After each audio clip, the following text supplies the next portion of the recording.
Our lives are the sum of our choices and we cannot escape the past. I heard that in Mission Impossible Dead Reckoning. Lahat tayo may pinanggagalingan, our lives are the sum of our choices.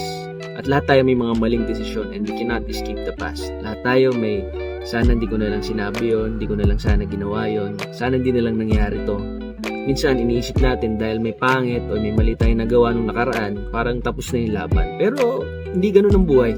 Hindi ka para aktor sa pelikula na may fixed script, mas para kang driver sa isang highway na malawak. O nalubak ka ng simula, o naligaw ka, mali yung dinaanan mong exit. Pero kahit ganun, pwede ka pa rin umikot, bumalik, at maghanap ng bagong daan. Kaya oo, totoo, you cannot escape the past. Hindi mo mabubura, hindi mo matatapyas, hindi mo may edit na parang ganito.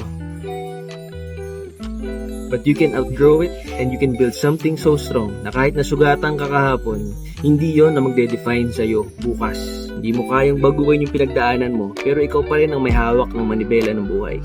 Baguhin mo ang direksyon kung gusto mo.